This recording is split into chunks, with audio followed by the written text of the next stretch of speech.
Foi naquele dia 22 de setembro de 1903 que o Grêmio decidiu pelo seu primeiro uniforme nas cores preto, azul, branco e Havana.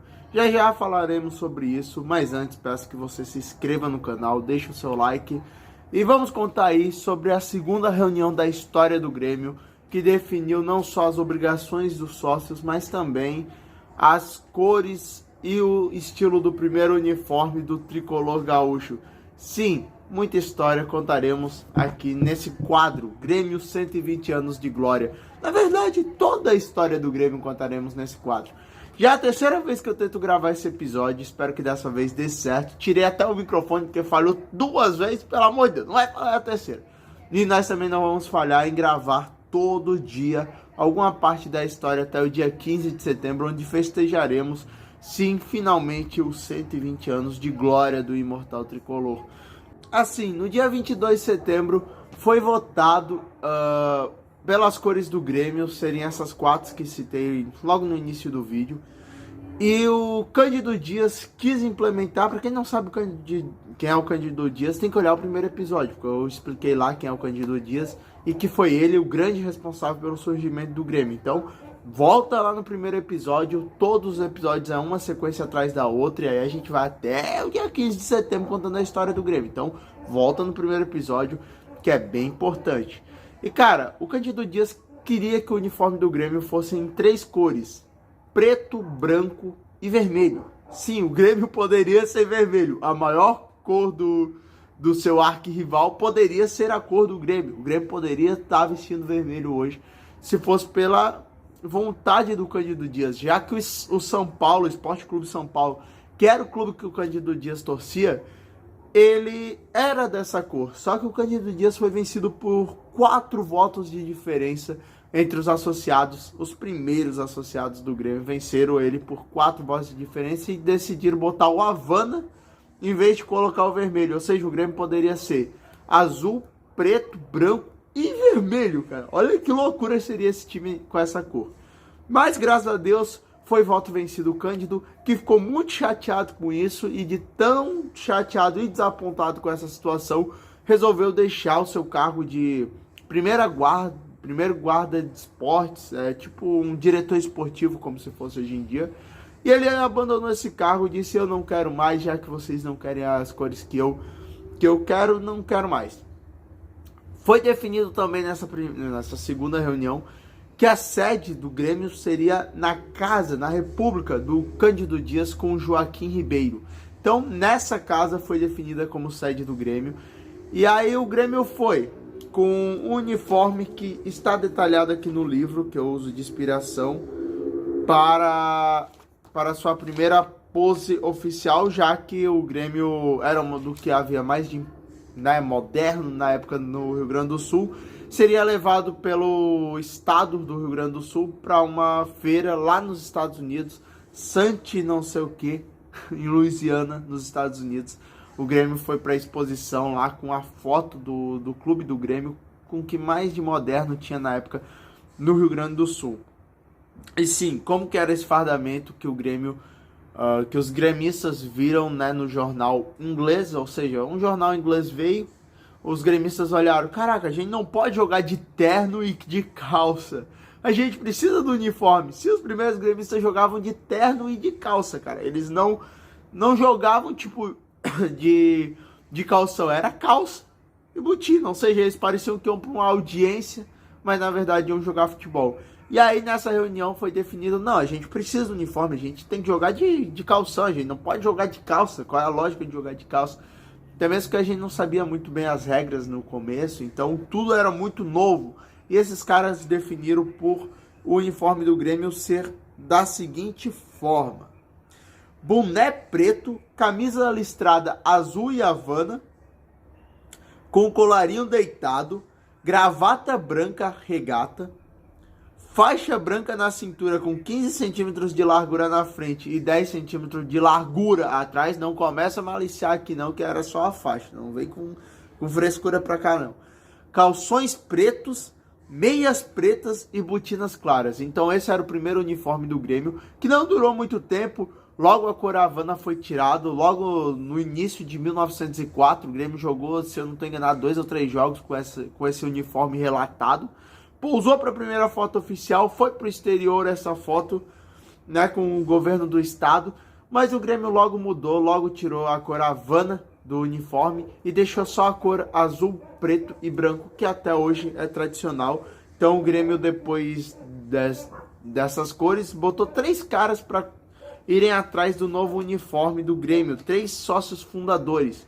E eles foram atrás e decidiram por fazer uma camisa metade azul, metade preto e sem bolso. Então foi esse o segundo uniforme do Grêmio. Mas o que tem mais de importante é que nessa época já existia uma rivalidade, o Grêmio contra o Futebol Porto-Alegrense. Sim, existia um outro clube na capital gaúcha chamado Futebol Porto-Alegrense. Só que tinha uma coisa nisso. Na época, como eu já relatei no primeiro episódio, os esportes mais famosos eram o remo e o ciclismo. E o fundador do Futebol Porto-Alegrense era muito identificado com uma equipe, né, de ciclismo chamado Blitz. E essa equipe Blitz tinha um grande rival que era o União Velocipédica. Meu Deus, nome complicado. Mas era o grande rival do Blitz. E aí o que aconteceu?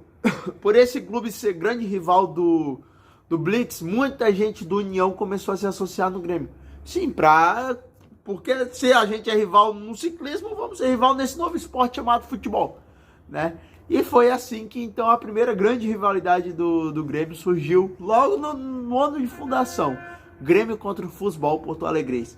Só que tinha um negócio, nessa época era muito difícil uma bola de futebol. Então, o que aconteceu? O Grêmio não tinha um local de jogar. E o futebol, como criador do futebol, era um cara muito importante do Blitz. O futebol tinha um lugar para jogar. Só que o futebol não tinha bola de futebol para jogar. Criaram uma equipe de futebol sem a bola de futebol. E o Grêmio tinha bola de futebol. Então a rivalidade começou aí, tá ligado? Um sacaneava o outro. Ah, eu tenho um lugar para jogar. Ah, mas eu tenho uma bola para jogar. Como que tu vai jogar só com o teu lugar? E sem a bola? Ah, mas como que tu vai jogar sem lugar, mas com a bola? Não tem. Não tem. E quando eu tava lendo no início, eu pensei, os dois vão se juntar. Mas que nada. Não foi isso.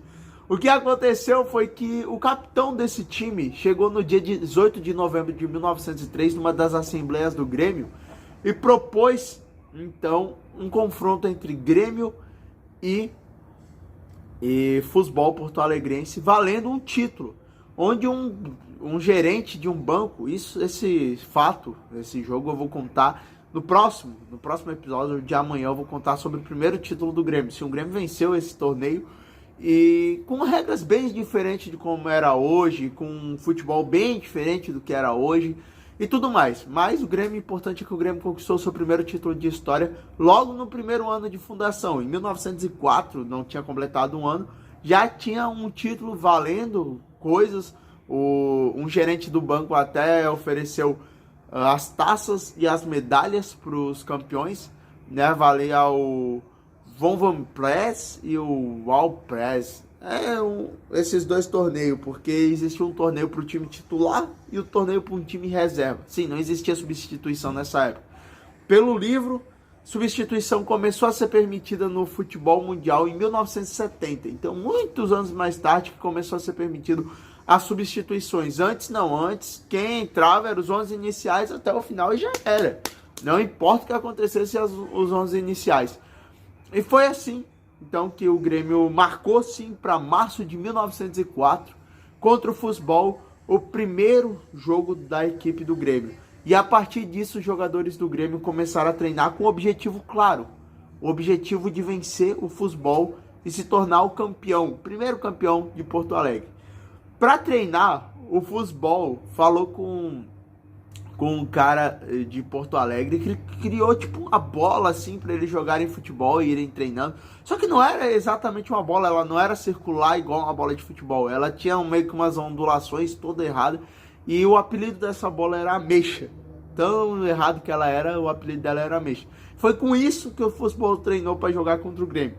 E aí o Grêmio variava onde o Grêmio treinava para jogar para essa partida. O Grêmio às vezes treinava na Várzea, em Porto Alegre, treinava na Floresta, nesses bairros, e às vezes até mesmo ia para Gravataí treinar. Então o Grêmio sim já treinou até mesmo em Gravataí. Se vocês quiserem saber algum desses lugares aí, comenta aqui que talvez a gente vá para Porto Alegre um dia mostrar para vocês aonde que surgiu o Grêmio, aonde que o Grêmio treinou as primeiras vezes, tudo mais.